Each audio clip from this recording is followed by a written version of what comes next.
A few weeks ago, I saw a posting from the design office, and it was a job posting that was very direct and very blunt, and I really appreciated that. And I actually took a screenshot of it on my phone when I saw it because it seemed like it was such a rarity that it was being laid out in such a clear way what some of the issues are in the profession of architecture. And when I went back to it a few days later just to look, there was this melee of comments, and all of it, from what I can tell, has been removed from the internet, which is fine because this isn't about bashing anybody or even being critical of anybody. My criticism is really about the way that we as architects look at the profession of architecture. I'm a licensed architect. I did that partially because I wanted to be able to be critical without looking like I'm somebody on the outside throwing rocks. And so I have a lot of issues with the way the practice has been put together, the way it's being moderated by the sort of organizations that take care of us, like the AIA. But when you look at this post, designer 2 to 5 years, project architect 5 to 8 years, salary range 55 to 65 grand. That is what I made 12 years ago coming out of graduate school as an unlicensed, almost no experience architect. Not architect, I should say. Sorry, designer.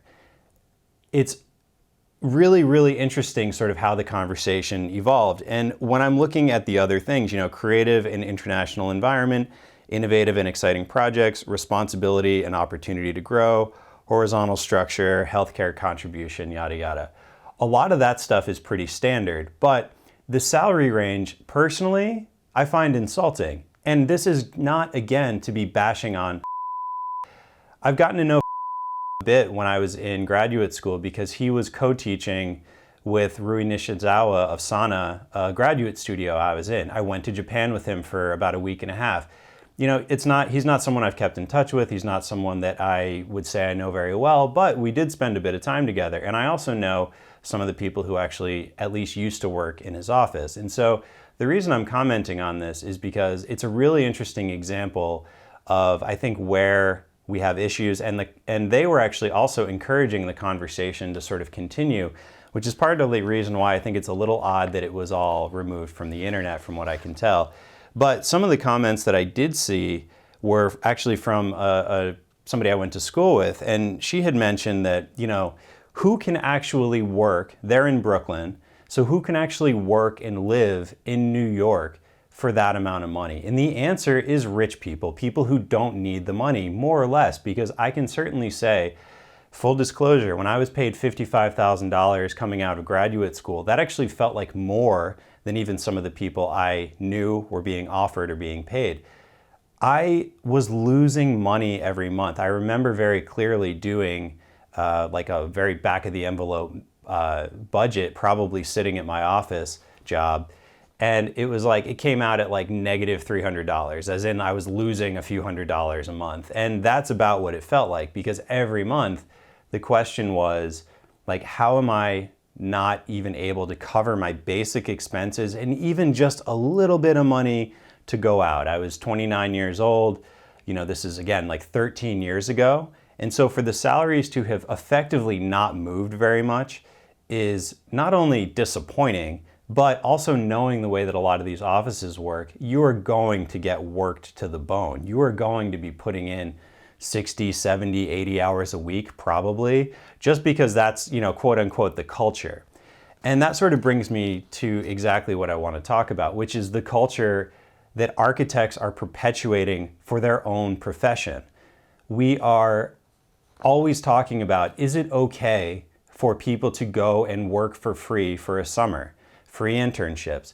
I found that reprehensible. I have never done it. I've always been paid for my work. And if the employer or the office isn't making enough money where they can pay even summer interns, then you are not charging enough, period. And so the conversation sort of devolved into, well, that just makes you a corporate office. And to that I would say,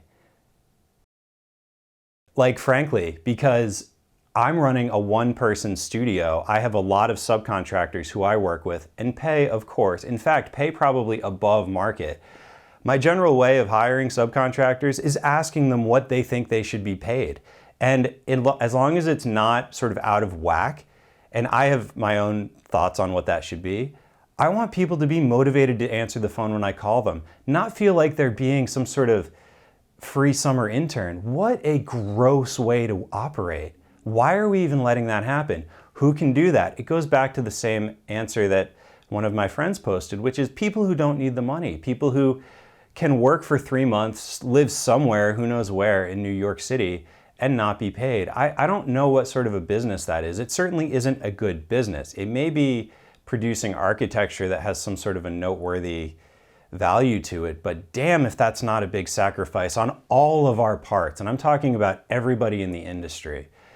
It's extremely frustrating. I've seen this my whole career. It's also why I don't work that way. Because if you think that solving high value problems for clients and being paid a commensurate fee for solving that value of a problem is being corporate, then get out of here. Like, go take your business and be bankrupt if that's what you want to do.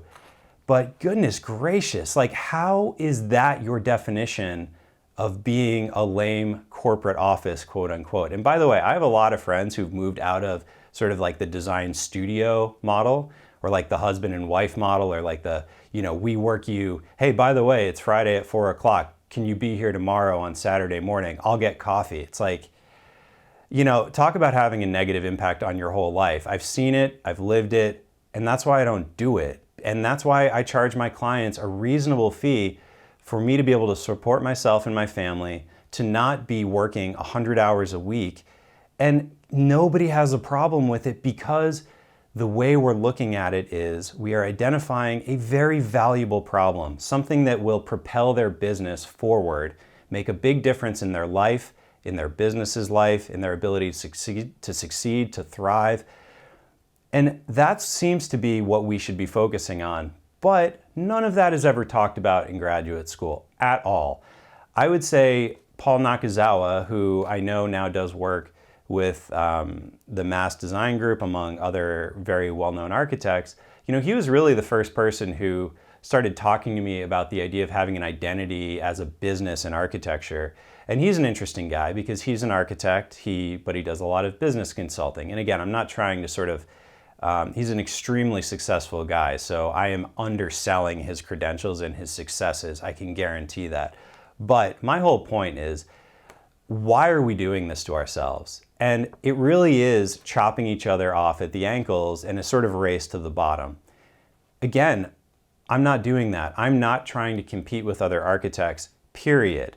There are a lot of people who can make very nice things, make nice drawings. That's fine. Everybody knows Revit, everybody knows Rhino, unfortunately, whatever else it is. These are not the reasons to hire someone. The reason to hire someone is because they understand your problem and they are going to make the thing that you want. And even right now, as I'm saying this, I'm working on a project where I don't get the sense that the project architect has that client's best interest in mind. I would say a lot of architects maybe fall into that category, that their own sort of self-interest is, in terms of making, quote unquote, the architecture, to each his own, I guess, but I also feel like I have the ability to say something when it affects me as a professional in the industry. So I just think that post, and credit to group for actually posting it and just putting it out there. Good for you. I just think it also is representative of a much bigger problem that they have had nothing to do with starting, but are clearly perpetuating. Because imagine going to, 4 years of undergraduate, another 3 to 4 years of graduate school, coming out with several $100,000 in debt, potentially, probably at least 100, if not more, $100,000 in debt. And then being paid, at that rate, you're taking home a few $1,000s a month. I mean, good luck covering all of that. And anybody who says that that kind of debt doesn't linger, like, oh, it's, school loans are okay debt, talk to a banker, because just ask them about debt to income ratio. Nobody cares about where the debt's coming from when you're trying to get a mortgage to buy a house, when you're trying to move your family forward, whatever that means. This is not helping us as an industry. It certainly isn't helping us as individual people and for our families. And so let's do better. I've always said you have to make architecture your own, and a lot of it is because of this kind of nonsense. It's not about his office, but thank you for posting it, because I do think it started a conversation. And it's unfortunate that it apparently has been disappeared from the internet. But that's why I took a screenshot, I guess. I didn't expect that, but here we are. And so, please reach out, please comment. This is not to torch anybody. That's really not the intention. But this is a conversation that, frankly, I'm completely tired of having, and that's why I'm not even having it, because I'm doing something different. I'm working with businesses. I'm trying to help them. I'm focusing on what they are asking for, what they need, improvisation with them to figure out the best solution that's exciting for all of us. If that means I'm corporate, which I think the definition of that, there's no way that's possible, I don't care. Honestly, I don't care what anybody says, except my clients, because I want them to be happy. And certainly I want all this stuff behind me to look amazing, because that's what they want too. There's not a lot of misalignment here, except with what we charge people. And I'm not saying we need to rake anybody over the coals. That's not what I'm saying. I've never said that. But a commensurate value for the problem being solved for a business that is looking to grow at a huge scale, that's a high value problem. And I think we should charge accordingly. So I hope this is helpful. It's just a way of thinking. It's not new. Unfortunately, it's been something on my mind for almost 20 years now. But thank you to for posting that. I do appreciate it. Hopefully this is a conversation that'll keep going. Thank you.